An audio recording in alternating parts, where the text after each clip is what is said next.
ಪರ್ಫೆಕ್ಟಾಗಿ ಮನೆಯಲ್ಲೇ ಗರಿಗರಿಯಾಗಿರುವಂತಹ perfect measurement ಜೊತೆಗೆ ಪಡ್ಡು ಯಾವ ರೀತಿ ಮಾಡೋದಂತ ತೋರಿಸ್ತಿದ್ದೀನಿ. ಹಾಗೆ ಬಾಯಲ್ಲಿಟ್ಟರೆ ಕರಗಿ ಹೋಗುತ್ತೆ, ಅಷ್ಟು ರುಚಿ ಬರುತ್ತೆ ಈ ಪಡ್ಡು. ಏನೂ ಕಷ್ಟನೇ ಇಲ್ಲ. ಮತ್ತು ನನಗೆ ಭಾಳಷ್ಟು ಜನ ಕಾಮೆಂಟ್ ಕೂಡ ಮಾಡ್ತಿದ್ರು ಈ ರೆಸಿಪಿ ತೋರಿಸಂತೇಳಿ. ಸೊ ಬನ್ನಿ ಇವಾಗ ತುಂಬಾ ಸರಳವಾಗಿ ಯಾವ ರೀತಿ ಮಾಡೋದಂತ ತೋರಿಸ್ಕೊಡ್ತೀನಿ. ನೋಡಿ, ಈ ಕಪ್ಪಿಲೆ ನಾನಿಲ್ಲಿ ಸುಮಾರು ಒಂದು 3 ಕಪ್ ಆಗುವಷ್ಟು ರೇಷನ್ ಅಕ್ಕಿ ಹಾಕ್ಕೊತಿದ್ದೀನಿ. ಇತ್ತಂದ್ರೆ ರೇಷನ್ ಅಕ್ಕಿ ಹಾಕ್ಕೊಳ್ಳಿ, ಇಲ್ಲ ಅಂದರೆ ಮನೆಯಲ್ಲಿ ಯಾವುದಿರುತ್ತೆ ಅದನ್ನೇ ಹಾಕೋಬೋದು. ನೀವು ನಾರ್ಮಲ್ ಆಗಿ ಅನ್ನ ಮಾಡ್ತಿರಲ್ಲ ಅದೇ ಅಕ್ಕಿ ಹಾಕೋಬೋದು. ನೋಡಿ, 3 ಕಪ್ ಆಗುವಷ್ಟು ಅಕ್ಕಿಗೆ ಅರ್ಧ ಕಪ್ ಆಗುವಷ್ಟು ನಾನಿಲ್ಲಿ ಉದ್ದಿನ ಬೇಳೆ ಹಾಕ್ಕೊತಿದ್ದೀನಿ ಮತ್ತು ಅರ್ಧ ಕಪ್ ಆಗುವಷ್ಟು ಗಟ್ಟಿ ಅವಲಕ್ಕಿ ಹಾಕ್ಕೊತಿದ್ದೀನಿ. ಇವು 3 ಸಾಮಗ್ರಿ ಇಲ್ಲಿ ಬರೋಬ್ಬರಿ ತೊಗೋಬೇಕು. ನೀವು ಅಂದರೆ ಮೆಜರ್ಮೆಂಟಿನ ಪ್ರಕಾರನೇ ತೊಗೋಬೇಕು. ಮತ್ತು 1 ಟೇಬಲ್ ಸ್ಪೂನ್ ಆಗುವಷ್ಟು ಮೆಂತ್ಯ ದಾಣ ಹಾಕ್ಕೊತಿದ್ದೀನಿ. ಮತ್ತು ಒಂದು 2 ಟೇಬಲ್ ಸ್ಪೂನ್ ಆಗುವಷ್ಟು ಕಡಲೆಬೇಳೆ ಹಾಕ್ಕೊತಿದ್ದೀನಿ. ಕಡಲೆಬೇಳೆ ಫಡ್ಗೆ ಜಾಸ್ತಿ ಹಾಕಬಾರ್ದು, ಹಾರ್ಡ್ ಆಗುತ್ತೆ. ಹೀಗಾಗಿ 2 ಟೇಬಲ್ ಸ್ಪೂನ್ ಆಗುವಷ್ಟು ಹಾಕ್ಕೊಳ್ಳಿ. ಮತ್ತು ಒಂದು 2 ಚಮಚ ಆಗುವಷ್ಟು ನಾನಿಲ್ಲಿ ಸಾಬೂದಾನ ಹಾಕ್ಕೊತಿದ್ದೀನಿ. ಇವಾಗ ಎಲ್ಲ ಸೇರಿಸಿ ಕ್ಲೀನಾಗಿ ನಾನು ಒಂದು 2 ಸಲ ತೊಳ್ಕೊಂಡು ತೊಗೊತಿದ್ದೀನಿ. ಇವಾಗ ಇದಕ್ಕೆ ನೀರು ಹಾಕ್ಕೊಂಡು ಸುಮಾರು ಒಂದು 4ರಿಂದ 5 ತಾಸು ನೆನೆಯೋದಕ್ಕೆ ಬಿಡ್ತಿದ್ದೀನಿ. ಜಾಸ್ತಿ ಹೊತ್ತು ಬಿಡಬೇಕಂತೇನಿಲ್ಲ, ಜಸ್ಟ್ ಒಂದು 4-5 ತಾಸು ಬಿಟ್ಟರೆ ಸಾಕಾಗುತ್ತೆ. ಇವಾಗ ಇದಕ್ಕೆ ನೋಡಿ, ಒಂದು 4ರಿಂದ 5 ಗಂಟೆ ಆಗೋ ತನಕ ನಾನು ಬಿಟ್ಟಿದ್ದೆ. ಇವಾಗ ಇದನ್ನು ನಾನು ಮಿಕ್ಸಿಯಲ್ಲಿ ಹಾಕ್ಕೊಂಡು ರುಬ್ಕೊತಿದ್ದೀನಿ. ನಾನಿಲ್ಲಿ ರುಬ್ಬೋಕ್ಕೆ ಇದೇ ನೀರೇ ಬಳಸ್ತಿದ್ದೀನಿ. ಹೀಗಾಗಿ ನಾನು ಮೊದಲೇ ಸರಿಯಾಗಿ ತೊಳ್ಕೊಂಡೇ ಇದಕ್ಕೆ ನೆನೆಯೋದಕ್ಕೆ ಬಿಟ್ಟಿದ್ದೆ. ಇವಾಗ ಥಂಡಿ ದಿನ ಅಲ್ವಾ, ಹೀಗಾಗಿ ಇದೇ ನೀರೇ ಬಳಸಿ ಸರಿಯಾಗಿ ಹುದುಗ್ ಬರುತ್ತೆ ಹಿಟ್ಟು. ನೋಡಿ, ನಾನಿಲ್ಲಿ ಸ್ವಲ್ಪ ಹಾಗೆಯೇ ರುಬ್ಕೊಂಡಿನಿ. ಮತ್ತು ಈ ನೀರು ಹಾಕ್ಕೊಂಡು ಒಂದು ಸ್ವಲ್ಪನೇ ಮತ್ತೆ ರುಬ್ಕೊತಿದ್ದೀನಿ. ನೋಡಿ, ಇವಾಗ ಒಂದು ಬ್ಯಾಚ್ ನಾನಿಲ್ಲಿ ರುಬ್ಕೊಂಡು ತೊಗೊಂಡಿದ್ದೀನಿ.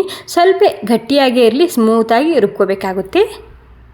ಅಥವಾ ಒಂದು ಸ್ವಲ್ಪನೇ ಹೌದೋ ಇಲ್ಲೋ ಅನ್ನಂಗೆ ತರಿ ಆಗಿರಬೇಕು, ಅಂದರೆ ಜಾಸ್ತಿ ಸ್ಮೂತ್ ಕೂಡ ಇರಬಾರ್ದು. ನೋಡಿ, ಇವಾಗ ನಾನು ಎಲ್ಲನೂ ಇದೇ ರೀತಿಯಾಗಿ ರುಬ್ಕೊತಿದ್ದೀನಿ. ನೀವು ಬೇಕಾದರೆ ಬೇರೆ ನೀರು ಕೂಡ ಹಾಕೋಬೋದು. ನಾನು ಇದೇ ನೀರು ಹಾಕ್ಕೊಂಡು ರುಬ್ಕೊಂಡು ಇದರಲ್ಲಿ ಹಿಟ್ಟನ್ನ ಹಾಕ್ಕೊತಿದ್ದೀನಿ. ಏನೂ ಕಷ್ಟನೇ ಇಲ್ಲ. ಈ ಮೆಜರ್ಮೆಂಟ್ನಲ್ಲಿ ಒಂದು ಸ್ವಲ್ಪ ನೀವು ಪಡ್ ಮಾಡಿ ನೋಡ್ಬೋದು. ತುಂಬಾ ಸಾಫ್ಟಾಗಿ ಬರುತ್ತೆ, ತುಂಬ ರುಚಿಯಾಗಿ ಬರುತ್ತೆ. ನೋಡಿ, ಇವಾಗ ಎಲ್ಲ ನಾನು ಹಿಟ್ಟು ರುಬ್ಕೊಂಡಾಗಿದೆ. ಇವಾಗ ಎಲ್ಲನೂ ಸೇರಿಸಿ ಒಂದು ಸ್ವಲ್ಪ ಇದನ್ನು ಮಿಕ್ಸ್ ಮಾಡ್ಕೊಂಡು ತೊಗೊತಿದ್ದೀನಿ. ಏನಿಲ್ಲ, ಈ ಮೆಜರ್ಮೆಂಟ್ನಲ್ಲಿ ನೀವು ಒಂದು ಸ್ವಲ್ಪ ಟ್ರೈ ಮಾಡಿ ನೋಡ್ಬೋದು. 3 ಗ್ಲಾಸ್ ಆಗುವಷ್ಟು ಅಕ್ಕಿ ತೊಗೊಂಡ್ರೆ ಅರ್ಧ ಗ್ಲಾಸ್ ಆಗುವಷ್ಟು ಉದ್ದಿನಬೇಳೆ, ಅರ್ಧ ಗ್ಲಾಸ್ ಆಗುವಷ್ಟು ಗಟ್ಟಿ ಅವಲಕ್ಕಿ ಹಾಕಬೇಕಾಗುತ್ತೆ.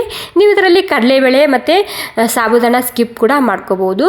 ಮೆಂತ್ಯ ದಾಣ ಹಾಕಿ ಸರಿಯಾಗಿ ಹುದುಗ್ ಬರುತ್ತೆ ಮತ್ತು ಕಲರ್ ಕೂಡ ಬರುತ್ತೆ ಅದಕ್ಕೆ. ಇವಾಗ ಒಂದು ಸ್ವಲ್ಪನೇ ನಾನಿಲ್ಲಿ ಉಪ್ಪು ಹಾಕ್ಕೊತಿದ್ದೀನಿ. ಪೂರ್ತಿ ಉಪ್ಪು ಹಾಕಿಲ್ಲ, ಇವಾಗ ಥಂಡಿ ಇದೆಯಲ್ವ, ಹೀಗಾಗಿ ಸ್ವಲ್ಪ ಉಪ್ಪು ಹಾಕ್ಕೊಂಡಿರೋದನ್ನ ಮಿಕ್ಸ್ ಮಾಡ್ಕೊತಿದ್ದೀನಿ. ಇವಾಗ ಸುಮಾರು ರಾತ್ರಿ 4-5 ಗಂಟೆ ಆಗಿದೆ. ಇವಾಗ ನಾನಿದು ನಿಮಗೆ ಮುಂಜಾನೆ ತೋರಿಸ್ತೀನಿ ಹಿಟ್ಟು. ಇವಾಗ ಇದನ್ನು ಮುಚ್ಚಿಡ್ತಿದ್ದೀನಿ. ಬೇಸಿಗೆ ಇತ್ತಂದರೆ ಉಪ್ಪು ಹಾಕೋದೇನು ಬೇಕಾಗಿಲ್ಲ, ಥಂಡಿ ದಿನಗಳಲ್ಲಿ ಮಾತ್ರ ನೀವು ಇಲ್ಲಿ ಉಪ್ಪು ಹಾಕಿ. ನೋಡಿ, ನಾನು ನಿಮ್ಗೆ ನೆಕ್ಸ್ಟ್ ಡೇ ತೋರಿಸ್ತಿದ್ದೀನಿ ಎಷ್ಟು ಸರಿಯಾಗಿ ಹುದುಗ್ ಬಂದಿದೆ ಅಲ್ವಾ. ಪರ್ಫೆಕ್ಟಾಗಿ ಬರುತ್ತೆ ಈ ರೀತಿ ಹುದುಗ್ ಬಂದರೆ. ನೀವು ಇದರಲ್ಲಿ ಈ ಪಡ್ ಅಷ್ಟೇ ಅಲ್ಲ, ಇದರಲ್ಲಿ ದೋಸೆ ಕೂಡ ಮಾಡ್ಕೋಬೋದು. ಒಂದು ಸ್ವಲ್ಪ ಇದನ್ನು ನಾನು ಸ್ಲೋಲಿಯಾಗಿ ಮಿಕ್ಸ್ ಮಾಡ್ಕೊಂಡು ತೊಗೊತಿದ್ದೀನಿ. ಇವಾಗ ಇದರಲ್ಲಿ ನಾನು ಒಂದಿನ ಪಡ್ ಮಾಡ್ಕೊತೀನಿ ಮತ್ತು ಒಂದಿನ ಇದರಲ್ಲಿ ದೋಸೆ ಮಾಡ್ಕೊತೀನಿ ನಾನು. ಇವಾಗ ಒಂದು ಅರ್ಧ ಹಿಟ್ಟು ಮಾತ್ರ ತೊಗೊಂಡಿದ್ದೀನಿ, ಅರ್ಧ ಹಿಟ್ಟು ನಾನು ಸೈಡಿಗೆ ಎತ್ತಿಟ್ಕೊಂಡಿನಿ. ಇವಾಗ ಇಲ್ಲಿ ಸಣ್ಣದಾಗಿ ತಡ್ಕ ಕೊಡಬೇಕು ಇದಕ್ಕೆ. ಹೀಗಾಗಿ ನಾನಿಲ್ಲಿ ಒಂದು ಕಡಾಯಿನಲ್ಲಿ ಸ್ವಲ್ಪ ಎಣ್ಣೆ ಹಾಕ್ಕೊಂಡು ಸಾಸಿವೆ ಹಾಕ್ಕೊತಿದ್ದೀನಿ ಮತ್ತು ಒಂದು ಸ್ವಲ್ಪ ಜೀರಿಗೆ ಹಾಕ್ಕೊತಿದ್ದೀನಿ. ನೋಡಿ, ಸಾಸಿವೆ ಜೀರಿಗೆ ಚಟಪಾಟ ಅನ್ನಬೇಕು, ಅಲ್ಲಿ ತನಕ ವೇಟ್ ಮಾಡಿ, ಅಂದರೆ ಸಿಡಿಬೇಕು ಸಾಸಿವೆ. ನೋಡಿ, ಸಾಸಿವೆ ಸಿಡಿತಾ ಇದ್ದ ಹಾಗೆ ಒಂದು ಸ್ವಲ್ಪನೇ ನಾಲಿ ಹಿಂಗೆ ಹಾಕ್ಕೊತಿದ್ದೀನಿ. ಹಿಂಗೆ ಬೇಕಾದರೆ ಸ್ಕಿಪ್ ಕೂಡ ಮಾಡ್ಕೋಬೋದು. ಮೆಣಸಿನ್ಕಾಯಿ ಹಾಕ್ಕೊತಿದ್ದೀನಿ ಸಣ್ಣದಾಗಿ ಕಟ್ ಮಾಡ್ಕೊಂಡು. ಮತ್ತು ಕರಿಬೇವು ಸೊಪ್ಪು ಇದು ಸಣ್ಣದಾಗಿ ಕಟ್ ಮಾಡ್ಕೊಂಡು ಹಾಕ್ಕೊತಿದ್ದೀನಿ. ಮತ್ತು ಈರುಳ್ಳಿ ಹಾಕ್ಕೊತಿದ್ದೀನಿ. ಸುಮಾರು ಒಂದು 4 ಈರುಳ್ಳಿ ಸಣ್ಣದಾಗಿ ಕಟ್ ಮಾಡ್ಕೊಂಡು ಹಾಕ್ಕೊತಿದ್ದೀನಿ. ಇವಾಗ ಈರುಳ್ಳಿ ನಾನು ಹಸಿ ವಾಸನೆ ಹೋಗೋ ತನಕ ಹುರ್ಕೊಂಡು ತೊಗೊತಿದ್ದೀನಿ. ಮತ್ತು ನೀವಿಲ್ಲಿ ಈ ಎಲ್ಲ ಸಾಮಗ್ರಿ ಹಿಟ್ಟಿನಲ್ಲೇ ಡೈರೆಕ್ಟಾಗಿ ಹಾಗೆ ಹಾಕೋಬೋದು. ಬಟ್ ಈ ರೀತಿ ಹುರ್ಕೊಂಡು ಹಾಕಿದರೆ ಇದ್ರ ರುಚಿ ಇನ್ನಷ್ಟು ಹೆಚ್ಚಾಗುತ್ತೆ. ನಿಮ್ಮಲ್ಲಿ ಟೈಮ್ ಇಲ್ಲ ಅಂದರೆ ನೀವು ಹಾಗೆ ಕೂಡ ಹಾಕ್ಕೊಂಡು ಮಾಡ್ಕೋಬೋದು, ಅಥವಾ ಪ್ಲೇನ್ ಕೂಡ ಮಾಡ್ಕೋಬೋದು. ನೀವಿಲ್ಲಿ ಸ್ವಲ್ಪ ಕೊತ್ತಂಬರಿ ಸೊಪ್ಪು ಮತ್ತು ರುಚಿಗೆ ತಕ್ಕಷ್ಟು ಉಪ್ಪು ಹಾಕ್ಕೊತಿದ್ದೀನಿ. ಮತ್ತು ಒಂದು ಅರ್ಧ ಚಮಚ ಆಗೋಷ್ಟು ನಾನಿಲ್ಲಿ ಅರಿಶಿಣ ಹಾಕ್ಕೊತಿದ್ದೀನಿ. ಅರಿಶಿಣ ಹಾಕೋದ್ರಿಂದ ಕಲರ್ ಸರಿಯಾಗಿ ಬರುತ್ತೆ ಇದಕ್ಕೆ. ಮತ್ತು ನಾವು ಉಪ್ಪು ಕೂಡ ಮೊದಲು ಹಾಕಿರ್ತೀವಿ, ಹೀಗಾಗಿ ಇಲ್ಲಿ ನೋಡ್ಕೊಂಡು ಉಪ್ಪು ಹಾಕ್ಕೊಳ್ಳಿ. ಓಕೆ, ಇವಾಗ ಇಲ್ಲಿ ಹಂಚು ಕೂಡ ಗರಮ್ ಆಗಿದೆಯಾ, ಸ್ವಲ್ಪ ಎಣ್ಣೆ ಹಾಕ್ಕೊತಿದ್ದೀನಿ.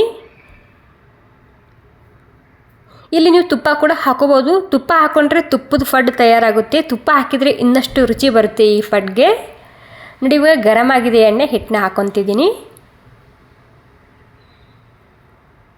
ಓಕೆ, ನೋಡಿ, ಸ್ವಲ್ಪ ಅರಿಶಿಣ ಹಾಕಿದರೆ ಏನಾಗುತ್ತೆ, ಕಲರ್ ತುಂಬಾ ಸರಿಯಾಗಿ ಬರುತ್ತೆ ಇದಕ್ಕೆ.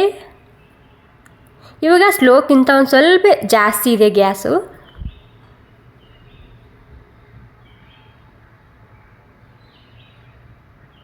ಓಕೆ ನೋಡಿ, ಇವಾಗ ಎಲ್ಲದಕ್ಕೆ ಸೇರಿಸಿ ನಾನು ಹಿಟ್ಟು ಹಾಕ್ಕೊಂಡಿನಿ. ಹಿಟ್ಟು ಹಾಕ್ಕೊಂಡಿದ್ದಕ್ಕೆ ಸ್ಲೋ ಗ್ಯಾಸ್ನಲ್ಲಿ ಅಥವಾ ಸ್ಲೋಕ್ಕಿಂತ ಒಂದು ಸ್ವಲ್ಪ ಜಾಸ್ತಿ ಇರಲಿ, ಒಂದು 2 ನಿಮಿಷದಿಂದ ಮುಚ್ಚಿಡ್ತಿದ್ದೀನಿ. ಹಾಗೆ ಕೂಡ ಮಾಡ್ಕೋಬೋದು, ಮುಚ್ಚಲಾರದೆ ಕೂಡ ಇದು ಸರಿಯಾಗಿ ಬರುತ್ತೆ ಫಡ್ಡು. ಸ್ವಲ್ಪ ಎಣ್ಣೆ ಹಾಕ್ಕೊತಿದ್ದೀನಿ. 2 ನಿಮಿಷ ಆದಮೇಲೆ ಇದನ್ನು ಉಲ್ಟಾ ಹಾಕ್ಕೊತಿದ್ದೀನಿ. ವಾವ್, ನೋಡಿ ಎಷ್ಟು ಸರಿಯಾಗಿ ಕಲರ್ ಬಂದಿದೆ ಅಲ್ವಾ. ಅರಿಶಿನ ಹಾಕಿರ್ತೀವಲ್ಲ ಹೀಗಾಗಿ, ಮತ್ತು ಈರುಳ್ಳಿ ಇದರಲ್ಲಿ ಹುರಿದು ಹಾಕಿರ್ತೀವಲ್ಲ ಹೀಗಾಗಿ ಈ ಪಡ್ಡು ತಿನ್ನೋಕ್ಕೆ ತುಂಬ ರುಚಿಯಾಗಿರುತ್ತೆ. ಓಕೆ ನೋಡಿ, ಇವಾಗ ಮತ್ತೆ ಇದನ್ನು ನಾನು ಸ್ಲೋಕ್ಕಿಂತ ಒಂದು ಸ್ವಲ್ಪ ಜಾಸ್ತಿ ಇಟ್ಕೊಂಡು ಒಂದು 2 ನಿಮಿಷ ಆಗೋ ತನಕ ಮುಚ್ಚಿಟ್ಟಿದ್ದ. ನೋಡ್ತಿರ್ಬೋದು ಇವಾಗ ಎಷ್ಟು ಸರಿಯಾಗಿ ಕಲರ್ ಬಂದಿದೆ ಅಂತೇಳಿ. ಇದು ಪೂರ್ತಿಯಾಗಿ ನನಗೆ ಗೋಲ್ಡನ್ ಬ್ರೌನ್ ಕಾಣ್ತಿಲ್ಲ, ಹೀಗಾಗಿ ನಾನು ಇದಕ್ಕೆ ಒಂದು ಸ್ವಲ್ಪ ಮತ್ತೆ ಬಿಡ್ತಿದ್ದೀನಿ. ಅಂದರೆ ಕಲರ್ ಬರಬೇಕು 2 ಕಡೆಗೆ ಸರಿಯಾಗಿ. ಅಲ್ಲಿ ತನಕ ಈ ಫಡ್ನ ನಾನಿಲ್ಲಿ ಬೇಯಿಸ್ಕೊಂಡು ತೊಗೊತಿದ್ದೀನಿ.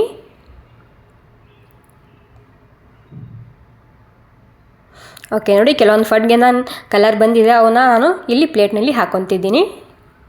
ಎಷ್ಟು ಸರಿಯಾಗಿ ಕಲರ್ ಬಂದಿದೆ ಅಲ್ವಾ. ಸೊ ಎಲ್ಲ ನಾವು ಇದರಲ್ಲಿ ಹುರಿದು ಹಾಕಿರ್ತೇವೆ, ಹೀಗಾಗಿ ತಿನ್ನೋಕ್ಕೆ ತುಂಬ ರುಚಿಯಾಗಿ ಬರುತ್ತೆ. ನೀವು ಬೇಕಿದ್ರೆ ಮೊದಲೇ ಹೇಳಿದಾಗೆ ಡೈರೆಕ್ಟಾಗಿ ಕೂಡ ಹಾಕೋಬೋದು, ಟೈಮ್ ಇಲ್ಲ ಅಂದರೆ. ಓಕೆ ನೋಡಿ, ನಮ್ಮ ರುಚಿಯಾಗಿರುವಂತಹ ಅಕ್ಕಿ ಫಡ್ಡು ತಯಾರಾಗಿದೆ. ಎಷ್ಟು ಸರಿಯಾಗಿ ಬಂದಿದೆ ಅಲ್ವಾ. ಇಲ್ಲಿ ಮಹಾರಾಷ್ಟ್ರದಲ್ಲಿ ಇದೇ ರೀತಿ ಮಾಡ್ತಾರೆ, ಹೀಗಾಗಿ ನಾನು ನಿಮಗೆ ಇದೇ ರೀತಿ ಮಾಡಿ ತೋರಿಸ್ತಿದ್ದೀನಿ. ತುಂಬಾ ಸಾಫ್ಟಾಗಿ ಬರುತ್ತೆ ಮತ್ತು ತುಂಬ ಸುಲಭವಾಗಿ ಮಾಡುವಂತಹ ರೆಸಿಪಿ. ಇದರಲ್ಲಿ ಸಾಬುದಾಣ ಮತ್ತು ಕಡಲೆಬೇಳೆ ಜಾಸ್ತಿ ಹಾಕಬಾರ್ದು, ಅಷ್ಟೇ ಸ್ವಲ್ಪನೇ ಹಾಕ್ಕೊಳ್ಳಿ. Okay friends, thank you so much ಎಲ್ರಿಗೂ.